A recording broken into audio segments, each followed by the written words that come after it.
Bonjour à toutes et à tous, mon nom est François Parlant et aujourd'hui j'ai le plaisir de vous présenter un graphique apparu aux alentours de 2016 et qui s'appelle la cascade. Je vous explique comment on le crée mais surtout à quoi il sert et, encore plus important, quels petits pièges il faut absolument éviter pour que ce graphique soit correct. C'est parti! Si j'ai des données comme celle-ci, avec de l'argent qui rentre, de l'argent qui sort, de l'argent qui sort, de l'argent qui rentre et de l'argent qui sort, je peux bien sûr créer un petit graphique qu'on va faire un histogramme qui ressemblerait à ceci. On voit effectivement du positif, du négatif. Malheureusement, à la fin, on n'a aucune idée de combien d'argent a été gagné et dépensé, c'est-à-dire combien il reste. En fait, si jamais on faisait le calcul, on pourrait voir qu'ici, faisons un petit tableau. Si jamais je fais mon total, à la fin, je devrais avoir quelque chose comme 1250 €. Et bien voilà, lorsqu'on a envie d'avoir un graphique qui nous montrerait combien il nous resterait à la fin, on peut faire une cascade. Je vous montre comment la faire. Je me mets en cascade, j'enlève ce petit graphique qui ne sert donc à rien, et nous sommes partis. Je vais dans Insertion, je vais chercher parmi tous les graphiques un petit lot avec dedans certains graphiques, dont un qui s'appelle la cascade. Alors la cascade, ça ressemble à ceci. Je vais essayer de la diminuer un petit peu. Vous avez donc de l'argent qui rentre, vous le voyez en bleu, de l'argent qui descend, qui part, de l'argent qui part, de l'argent qui rentre et de l'argent qui part. Et quand on regarde la ligne à la fin, on voit qu'on est aux alentours de, voilà, 1250 €. La dernière tranche correspond à peu près à ce qui nous reste.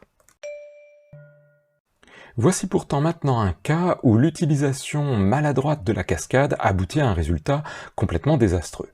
J'ai un chiffre d'affaires, c'est de l'argent qui rentre, j'ai des coûts fixes qui sortent, des coûts variables qui sortent également, et bien sûr, la plupart du temps, on me demande de calculer la marge. Alors la marge, c'est quoi? C'est l'argent qui rentre, alors j'ai pas besoin de faire une soustraction puisque je l'ai mis en négatif, et on a donc nos coûts, et bien voilà ce qu'il me reste une fois que j'ai enlevé les coûts fixes à mon chiffre d'affaires.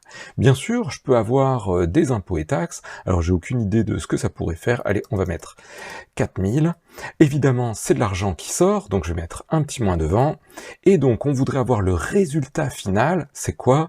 Bien, c'est la marge, plus, puisque j'ai mis en négatif les impôts et taxes, et bien voilà, il me reste 12 500. Essayons de faire une cascade avec cela. Comme d'habitude, je clique dans mes données, je vais dans Insertion, j'essaye de trouver la cascade, voilà, j'ai mon graphique, je vais peut-être réduire un petit peu pour que vous y voyez bien. Voilà, c'est déjà pas mal. Essayons de lire la cascade, je vais peut-être essayer d'enlever le quadrillage si je peux, ici, de manière à ce que vous y voyez mieux. Regardons. On a de l'argent qui rentre, qui sort, qui sort, qui rentre, qui sort, qui sort, et à la fin, j'aboutis à combien? Eh bien, je suis aux alentours de 40 000, mais c'est pas du tout ce qui était prévu, je devrais être à 12 000. Ce graphique est donc totalement faux. Vite, essayons de comprendre ce qui ne va pas et corrigeons-le. Évidemment, lorsque je suis en cours, je fais réfléchir mes étudiantes et mes étudiants sur le problème jusqu'à ce qu'ils trouvent. Ici, je vais vous donner la bonne réponse. Ça, c'est bien de l'argent qui rentre, c'est le chiffre d'affaires. Ça, c'est de l'argent qui sort, ça, c'est de l'argent qui sort. Mais la marge, est-ce que c'est vraiment de l'argent qui rentre et qui fait augmenter ce qu'il y a dans notre caisse? Pas du tout. On a vu que c'était le résultat, enfin le calcul intermédiaire. C'est donc un total. Cela ne peut pas être représenté comme du plus.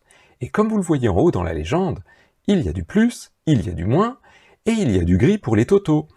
Ici, vous devez donc transformer cette marge en total et pas en argent qui rentre. Pour ce faire, faites un clic sur la marge pour qu'elle soit toute seule sélectionnée, faites un clic droit et cliquez tout en bas dans le menu « Définir en tant que total ». Voilà qui est bien plus correct, puisqu'on n'aura pas 16 500 qui rentrent, mais 16 500 qui sont le total intermédiaire de notre premier calcul. Et vous aurez compris, on a la même chose à faire à un autre endroit où on a fait un calcul, bien sûr c'est le résultat. Nous n'avons pas 12 500 qui rentrent, le résultat c'est au contraire ce qu'il reste, c'est à nouveau un total. Je fais un clic, et une fois qu'il est sélectionné tout seul, je descends et je fais définir en tant que total. Cette fois, nous avons une cascade qui est correcte, on a bien de l'argent qui rentre, qui sort, un sous-total qui sort, et le dernier sous-total qui nous amène bien à 12 500.